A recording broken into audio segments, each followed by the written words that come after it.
Topic number 2. We never talk about video games on this show.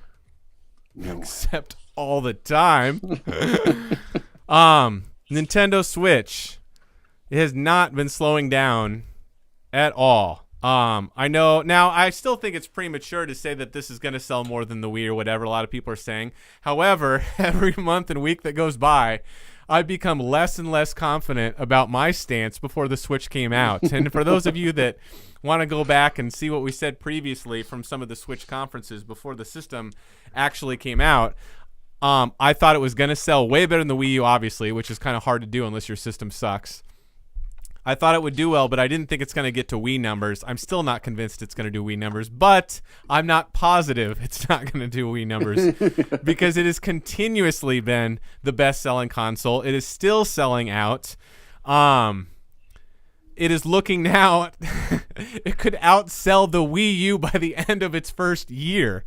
The Wii U is out for 4 years.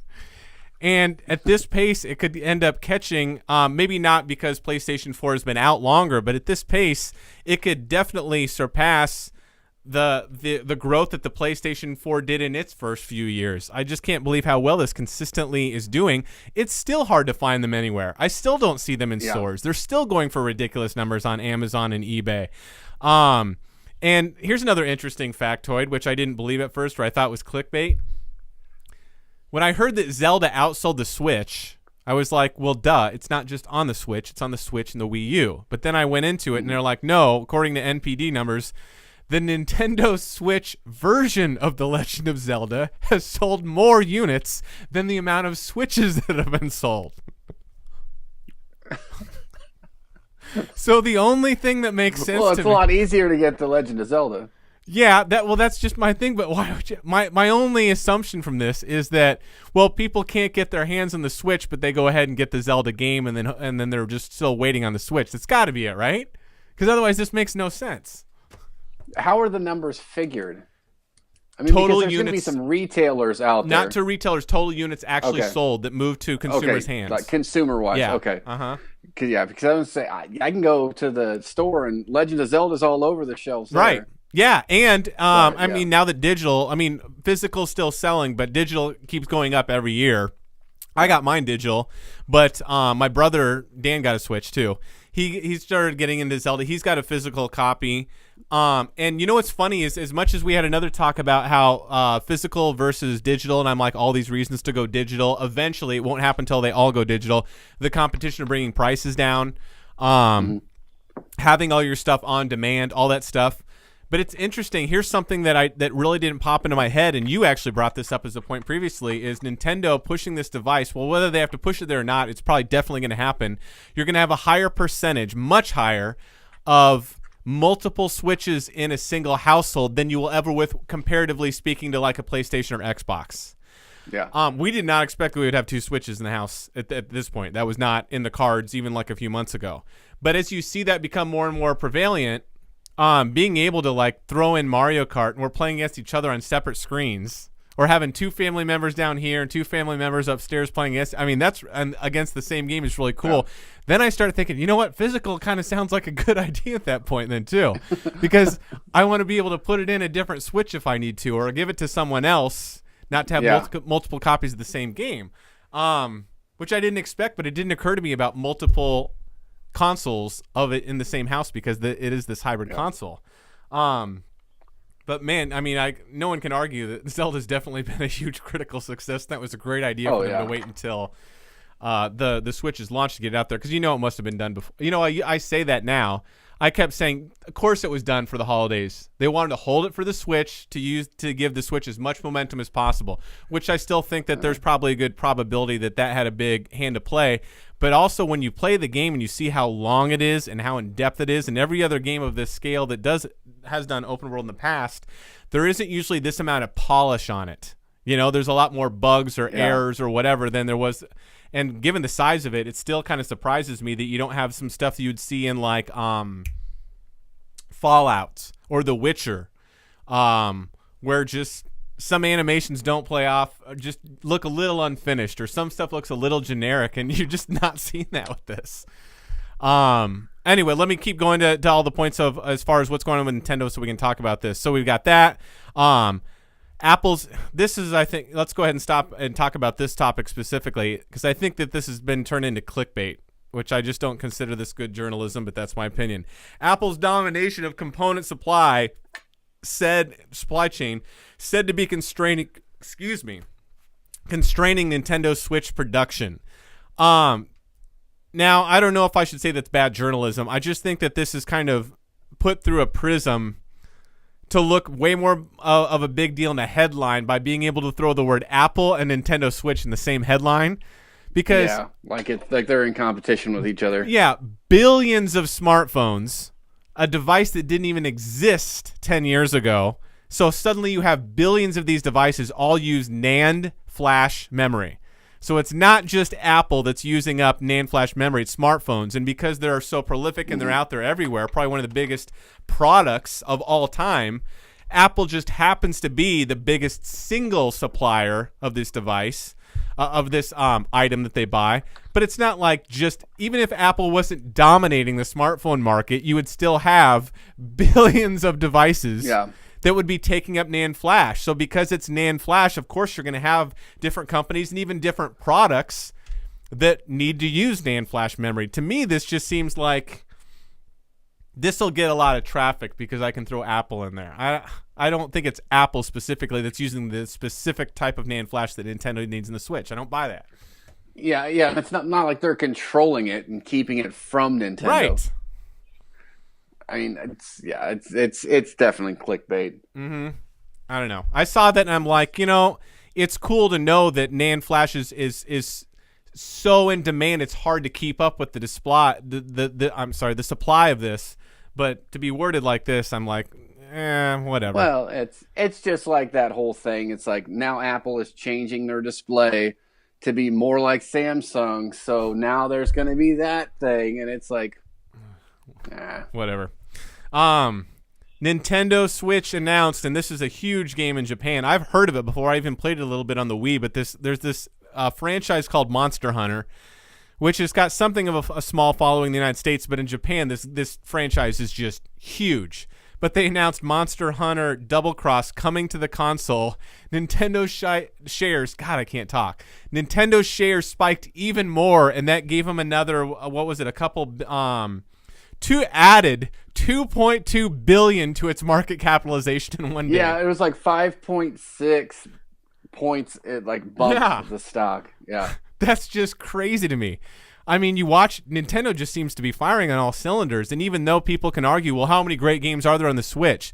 Well, AAA, there's Zelda, there's Mario Kart, Mario's coming for the fall, but then you have a bunch of great games, third-party games on there that are actually really fun to play, that I've played more than I've played even high-profile games on another system. But it's just nice to know that Nintendo stock is really doing just fine.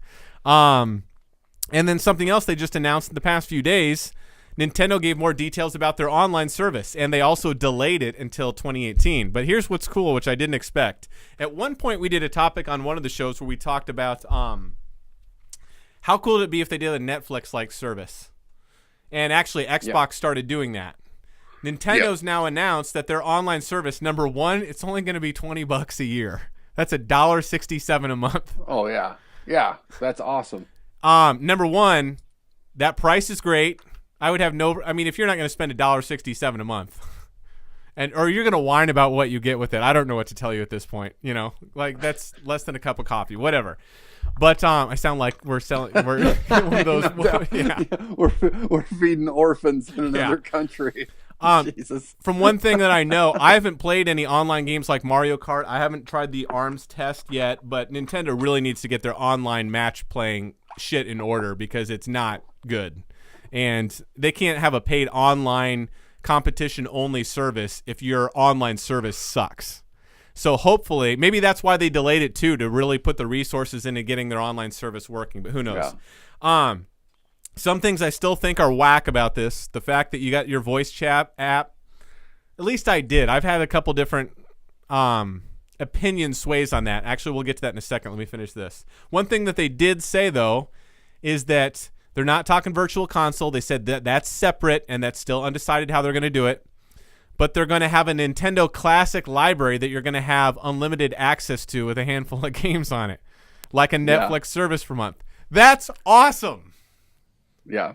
That's the more I think about it, that's kind of better than, hey, buy Mario Brothers 3 and Super Mario World and Super Mario 64 all over again, because having a collection of everything is great, but then you almost never play it or you never use it.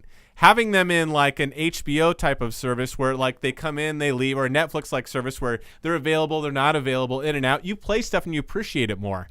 But I can't believe that they listen to fan feedback and actually threw that in there. I mean, does that get you excited for that? Yeah. That's cool. But the last thing that I wanted to talk about this service that I still think is just bonkers nuts, at least I did it first. I'm still not happy with it, but I'm starting to think maybe it's not as bad, is this whole separate app on your phone to do matchmaking and voice chat. And they showed off the new, what was it, headset made for Splatoon 2 when it comes out. The headset looks cool. Got to give them that. Looks great. But then it goes into this device where you then put the audio input or output of the Switch into it and then the audio output of your phone into it. So it's got two cables coming into it to go to your headset. Because it has to. Because all the audio stuff is on a separate app. Yeah, that seems nightmarish to me. See what I mean? Doesn't it? Because can you imagine that wiring setup, whether it's at home on your TV or on the go? Now you've added all this cable mess. But then I started. Well, if you're at home, it's one thing. Right. But you still have to have it plugged into your phone. Let's say you're traveling. Yeah. Let's say you're traveling. All of a sudden, my data usage is just going to skyrocket. Uh-huh. And my phone battery, meanwhile, is just dying. Yeah. Because I have this app running the whole time. Phone battery life. Yeah, that's fine. I can play this for 3 hours. My phone only lasts 45 minutes. But then I also started thinking about it, and I don't know about you or your kids. I never play online with a voice headset to talk to other people when I play. I never do. Even in the rare times I play multiplayer games like Star Wars Battlefront on the PlayStation, or a few times where I played Call of Duty, I don't play a lot of that stuff, but I never did the voice stuff. There was a couple times that I did. It was for kind of funny when they did their play of Star Wars Battlefront. And every time you got big communities that want to do that together, they don't use the party system that's built into whatever console you're using. There's this whole service called Discord, which is huge for gamers on any console because it's independent, that runs off any smart device, whether it's a phone or a tablet or even your computer, that you have much more elaborate all the different rooms and the groups and moderators, and you can put everybody into different rounds playing different games, and you can keep track of stuff, and that's where everybody goes to is Discord. And that's what I used, and it was really cool. Then I started thinking about it. I'm like, wait a minute, how different is this app than what I actually used anytime I did this stuff, which was Discord. So I start feeling again like maybe Nintendo has a future foresight that I just don't seem to have, because I've been wrong so far about the Switch selling well, or at least it sold way better than I thought it was going to, and consistently. And my views on this still seems like a mess. But if I was going to use voice chat, I wouldn't use the built-in system. I would use Discord anyway. But I guess to me, it kind of seems like a step back, because I remember playing Call of Duty. I used to play it quite a bit. I remember playing Call of Duty and originally playing on the computer. And I used a program called TeamSpeak on the computer so that I could communicate with people there. But typically it was just friends and stuff. Well, then, I mean, I get the PS3 and I play Call of Duty on there. And it's a feature that's built in. Right. Which is so easier. It's there.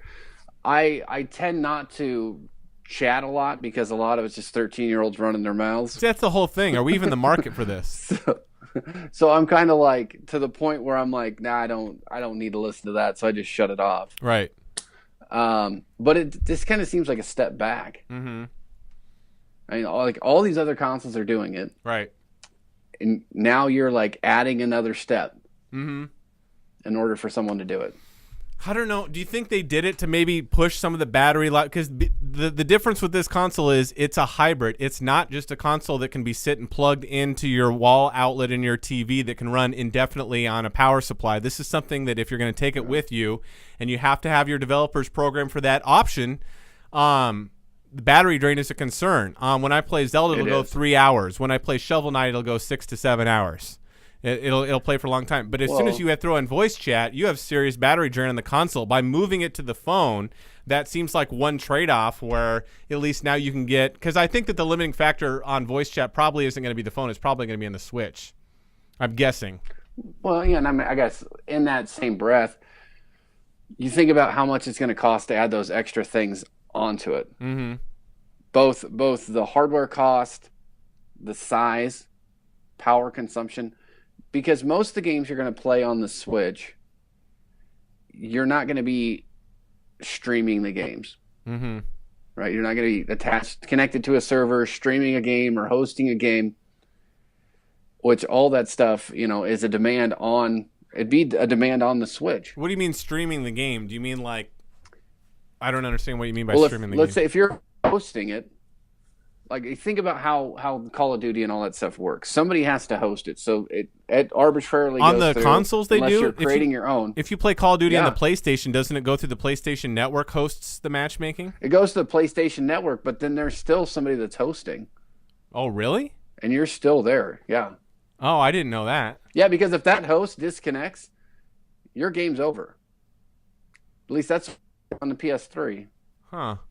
I don't know. Again, maybe this just isn't my forte because I don't do a lot of multiplaying.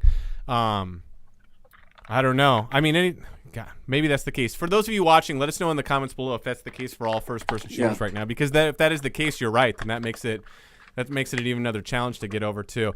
Yeah, I agree. I think it looks gaudy as hell. But overall, if you take that aspect out of it, which I think is important, I do. Because again, am I ever going to use the voice chat system for the games? Probably not.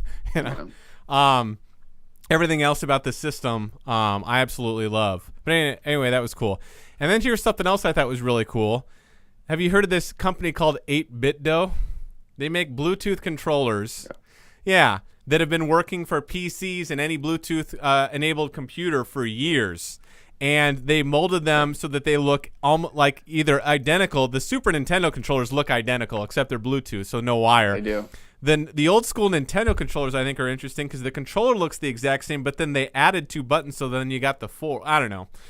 But anyway, these controllers look great, and they've firmware updated them so they will now work with the Nintendo Switch. So imagine playing Mario 3 or Super Mario World with an actual Super Nintendo controller and having it in your carrying case. That's so fucking cool. That is.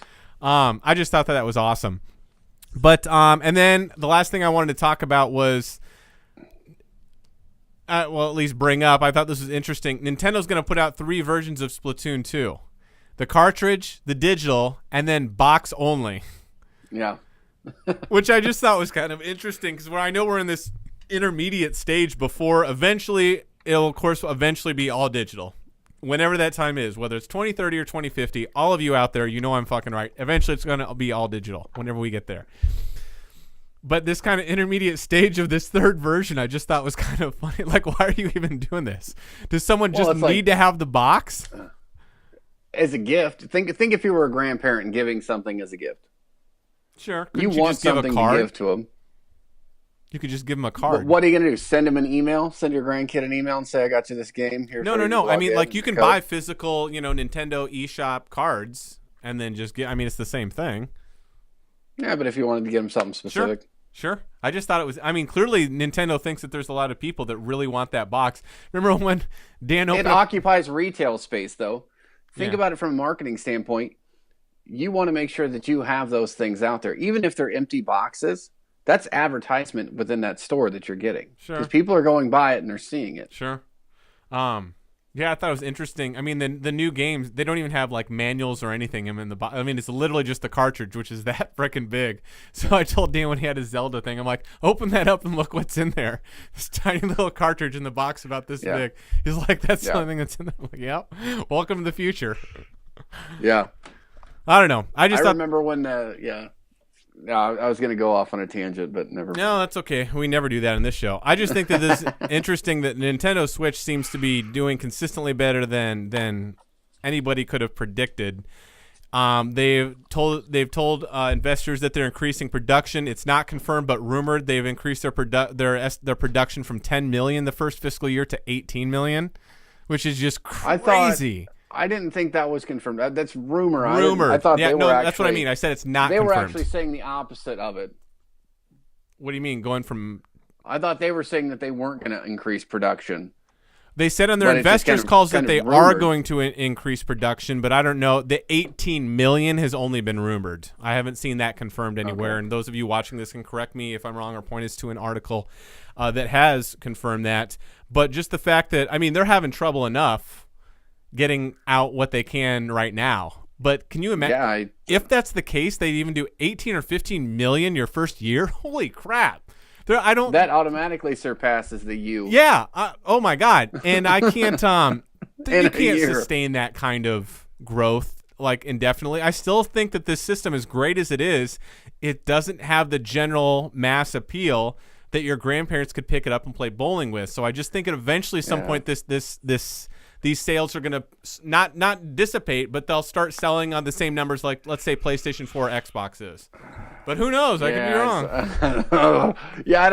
I don't foresee this sitting on any shelves this Christmas. I didn't definitely not this Christmas. At all. Oh, that was one other thing that and just it's popped. part of the hype machine too. Yeah. Think about if they'd have had DSs in every single store and you could just go by and get one. Mm-hmm. Or I guess the NES Classic. Mm-hmm. Sorry. If they just had that and it was sitting in every store and available where you could go, would it have sold as well? Eventually, yes.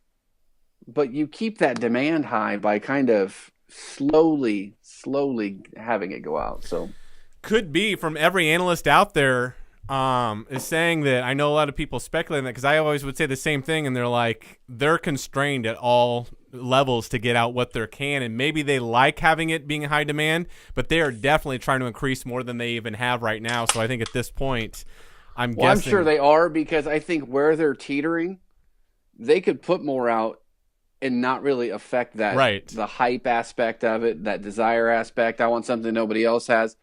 They could still sell 2 million more, right, and keep it there. Yeah. I mean, clearly, because you still can't. I would not have guessed we'd be sitting now the third month of the system, and you still can't see it anywhere, and it's still going for $400 on Amazon. There's cabinets in retail stores that have never been used that are for. I mean, like, I go to Target, and somebody had to go through the planogram, and they had to put the sticker on there. They had to put the case in, lock the case, for it never to have held a Switch yet. Someone put a lot of labor into adjusting the shelves so they would fit the box just right. Making a space for it. Like, that still to this day is collecting dust. Never been just begging for one Switch to be put into that case.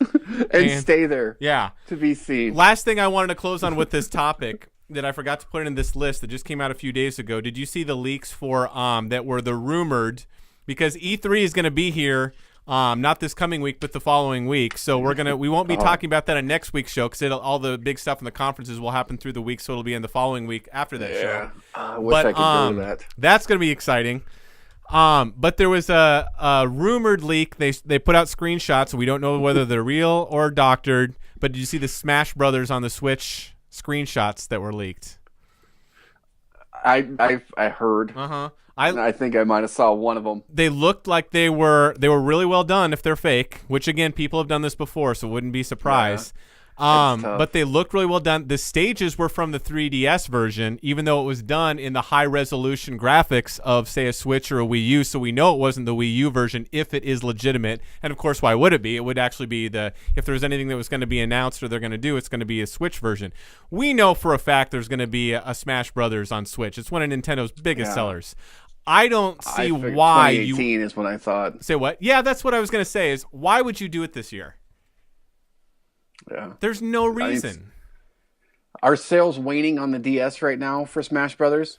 No, but I mean, again, this is from a few years ago, and so we own it. We own. But I mean, Smash Brothers on the DS. That's from a few years ago. So that's boat has already sailed. What I was saying is, we know they're going to put it on Switch. Why would you do it in 2017 when you're already selling out every single month? You still can't find them on shelves, and we know that they're trying to ramp up production before the holiday season comes out here, because in November we're getting Mario Odyssey, which is going to be a biggest seller, if not more than even Zelda was at launch. Yeah. So they're going to be even harder to get and probably higher scalping prices, even when they increase production, even if they doubled production for the fall. We know that. You don't need, why waste Smash Brothers this year? That seems so dumb to me. Yeah, and I guess when I think of Smash Brothers, I think of I can't ever say it right. Amiibo. Uh-huh. Does the Switch support that? Yep. I just used my brother has the Smash Brothers version of Link because he has Smash Brothers on Wii U. I just put it on the Nintendo Switch yesterday. He brought it over, and I got Epona. Okay. Mm-hmm. So, because that's the thing I think about with that. When you said Smash Brothers, like my mind just kind of started going, and then immediately went to the Amiibo because my son loves those things. Yep. You know what? Actually, though, if they put it out Smash Brothers in, let's say, the spring of 2018, say March, I think that would be super smart. If you're going to put it out in March, I guess it's not unheard of to start showing it at E3 this year, right? That would make sense. Yeah. I mean, catch it for like the Easter shopping and then stuff like that. And... So, I mean, obviously they couldn't show that at E3 next year because it'd be too late. So if they were going to put it out in spring of 2018, I guess maybe the right place to show it would be E3 this year, right? So maybe that's not out of the realm of possibility, or would be smart. Yeah. And okay. In that same breath of wishing, I think they need to make a Pokemon game for the Switch that uses the Amiibos so they could sell all the figures. Right. They got 400 characters, 400 plus characters you could go buy. Now, here's my question. As soon as Skylanders came out, I was like, why do they not have a Pokemon version of this game? Do you think that's everybody wants Pokemon on the Switch? If there's one of the most common things that people want, even more than Smash Brothers, it's Pokemon. What was the newest ones that just came out where like they're the biggest seller of any game last year? What was it? Sun and Moon? Sun and Moon, yeah. And now I know this is going to sound weird. I'm not a Pokemon player. I've never played a Pokemon game. I've seen them. I know what they are. It's never been my thing. I was too old when they came out, and I've never got into it now. My son loves it. But it's probably one of the biggest video game franchises of all time. Yeah. Now, correct me if I'm wrong, but every time they put out new Pokemon games, they always put out 2, and then they put out a third, and the 3 of them work together. Is that right? Is that what they did with Red, Yellow, and whatever it was? And then they did... Well, with Sun and Moon... Because Stars is coming out, right? They said Stars is going to be coming out? I think so. Right. But it's different Mega Evolutions is what ends up happening. Mm-hmm. So you get a lot of the same characters, but you can only get certain characters in Sun. You can only get certain characters in Moon. Right. But then you can trade between them or something? Or yeah, you can trade between them. So we know that Sun and Moon is out. We know Stars is coming. Some people said, well, why not put Stars in the Switch? Wouldn't that piss a lot of people that bought Sun and Moon on the DS off? I would say, no, you do not do that. You put Stars out on the 2DS. The Switch does not need Pokemon yet. You put out an original Pokemon game on the Switch in 2018 or 2019. Yeah. I mean, definitely you don't make the continuity or whatever, the third option of Sun and Moon on the Switch, unless you're also going to put Sun and Moon on the Switch. Wait a minute. I bought these 2 games for my kid, and now you're telling me I got to buy a whole new system to get the third? Right here, buddy. They have to put the third on the 3DS. Right. Yeah. But I mean, I think you're right. I mean, if they're going to do another one, and they want to put it on the Switch and the 3DS, by all means. Yeah. That'd be cool. Well, that's something we'll do that next week. We'll do our predictions and hopes for E3 in next week's show. But clearly the Nintendo is not slowing down, and I got to tell you, I'm happy with my Switch. Well, apparently so happy that Dan had to go get one. He got one for his birthday. Our brother Alex got one for his birthday. Oh, well, that's nice of him. Yeah. It's funny. Like, I was watching Dan play a bit of Zelda. It's just so cool to watch people play completely differently and have different. Like, he's already seen some or done some things that I never saw in this game. you know, or different things happen to him. I don't know. I just think that that's one of the funnest games to also watch people play, because it's kind of like you're not watching them get to level 2 or level 3. It's like, now what are you going to do in this world? But I don't know. It was cool so far. Cool. Well, for those of you in the comments that have a Switch or are thinking about getting one or never thinking about getting one, has the success they've had the past few months moved the pendulum at all for you, or what are your thoughts on the Nintendo Switch as far as it made you want to get it anymore? Let us know what you think in the comments below.